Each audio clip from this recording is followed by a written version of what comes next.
This one is Berenstain Bears and the Papa's Day Surprise. Some Papa Bears are embarrassed by sentiment and pretend not to want a Father's Day present. Papa Bear is a bear of many opinions. He has opinions of all sorts of things. He has an opinion on the best way to fell trees, timber. He has an opinion about predicting the weather. The best way to protect the weather is observing the length of the woolly bear caterpillar's coat. He has the best opinion about the best kind of honey. No doubt about it, it's wild honey is the best. And although, in his opinion, Mother's Day is fine and proper holiday and worthy tribute to the institution of motherhood, I don't think much of Father's Day. Let's skip Father's Day this year. Let's do a scheme to get folks down to the mall. It's just a scheme to get folks down to the mall, buy lots of gifts, not to mention a bunch of icky Father's Day cards. That's fine with us, said Mama. It's a busy time with me and the quilting bee coming up, and with the school year ending, and the Cubs are going to be pretty busy too. That is agreed, said Papa. We aren't going to make a fuss about Father's Day. A few days later, Papa was fixing the creaky front step. Mama was working her tulip bed, and baby Honey Bear was playing on the grass. Above their heads was a pair of robins that were hard at work building a nest. The fuss about Father's Day is a lot of nonsense, said Papa. Look at that Daddy Robin helping that Mama Robin build a nest. He doesn't need to have a fuss made over him. He's happy to do his job building the nest, sitting on the eggs when the time comes. They dig up the worms and the chicks hatch.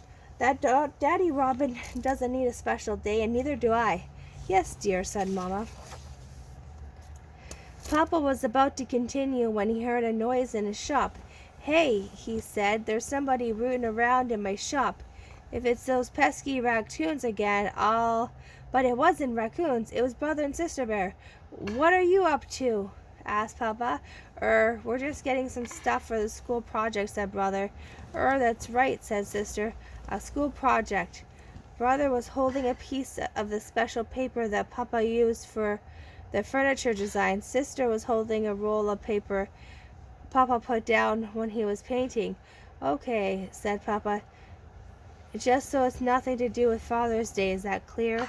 Very clear, said the Cubs. But as Father's Day grew closer,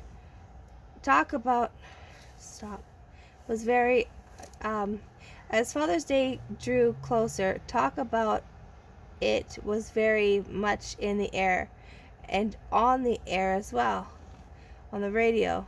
Now with Father's Day approaching, a word of tribute to all of your dads out there.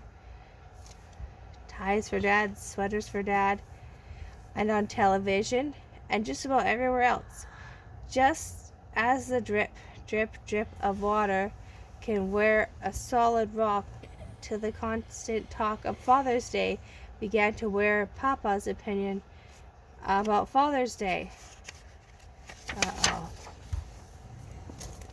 A couple of days before Father's Day, Mama and Papa, can you sit still, please? Were in the living room. Mama was putting the finishing touches on a quilt. You know, said Papa, I think maybe I'm being a bit selfish about Father's Day. It's a lot of nonsense, of course, but Cubs are Cubs, and if they want to make a little fuss about it. Sorry, dear, said Mama. I was counting stitches and I didn't hear a word you were saying. Then the phone rang, and Mama picked it up. Yes, she said. This is she, Mrs. Bruin. That's all arranged. See you there. Goodbye. What was that about? Asked Papa. Just some quilting business, said Mama. By the way, said Papa, where are the Cubs? They're over at Cousin Fred's working on the big scout project, said Mama. Oh, said Papa, I thought they were working on a big school project. That's right, said Mama. It's a big school and scout project. Papa would never admit it, but he was beginning to hope that Mama and the Cubs wouldn't worry about this opinion regarding Father's Day. He looked in drawers and closets for hidden presents, but there weren't any. Now, it was the day before Father's Day. Papa was on his way to his shop when he noticed the daddy's robin. Mama Robin had laid the eggs, and the daddy was sitting on them. Mr. Robin, said Papa, I think Mama and the cubs are up to something, and I think I know what it is. It's Father's Day. They're going to surprise me. Mr. Robin didn't say anything. He just sat there. But Papa knew what Mama and the cubs were doing. They were pretending to skip Father's Day. Well, two could play that game. Tomorrow morning, when he gets up for breakfast, in bed, and lots of presents and cards on Father's Day, he would pretend to be surprised. But the next morning, he didn't have to pretend. He really was surprised. There was no breakfast in bed. There was no gift, no cards. But wait a minute. What was that delicious smell coming from the kitchen? It was his favorite food, French fried honeycomb. There was going to be a Father's Day breakfast. It wasn't going to be in bed, but the French fried honeycomb wasn't for him at all, Mama explained.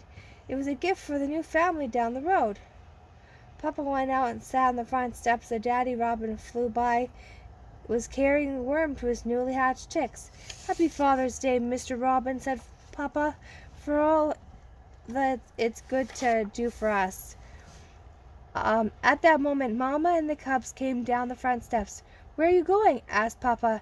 What about breakfast? We're all going for brunch at the Grizzlymore Grill.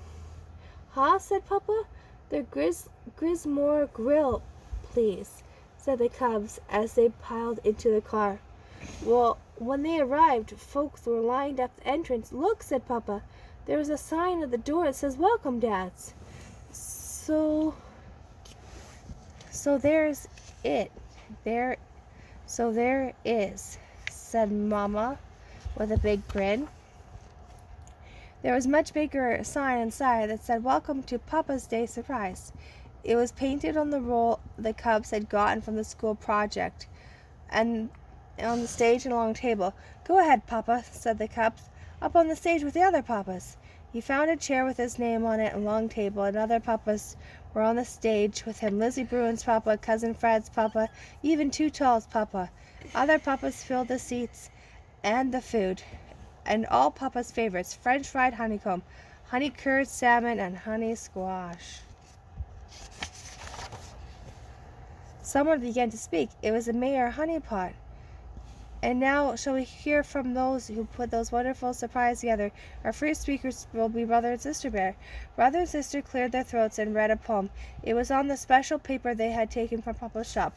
To the best Papa Bear in the whole wide world, you are big and strong and true, and no matter what we do, we know we can depend on you. You cheer us up when we are glad.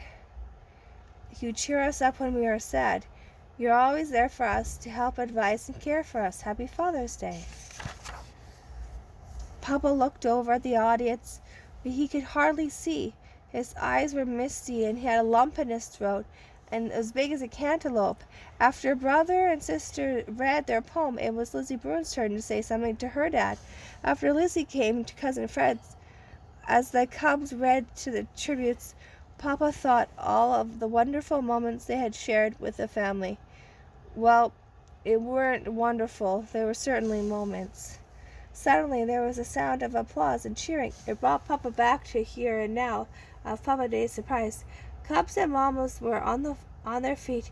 It had been a wonderful party and a wonderful Father's Day. The guests headed for their homes. Cubs, said Papa, as he drove down the hill to their treehouse home. I want to thank you for the lovely poem. Mama helped us with it, said Brother. Also, said Papa, I want to thank you for the Papa's Day surprise. It was a wonderful gift.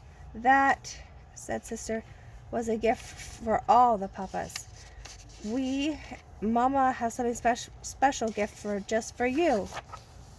Just for me, said Papa. He pulled the stop to the treehouse and hurried up the front steps. Look into the front door in the living room. He saw what he was waiting for. He could hardly believe his eyes. A bear caliganer, he cried. I've always wanted a special chair. Bear lounger? A bear clounger? He cried. A bear clounger. I don't know, like a recliner? Okay. I've always wanted a special chair that you would just adjust up and down. It was perfect chair for Papa. Baby Honey began to cry. She was hungry. It was also the perfect place to feed Baby Honey.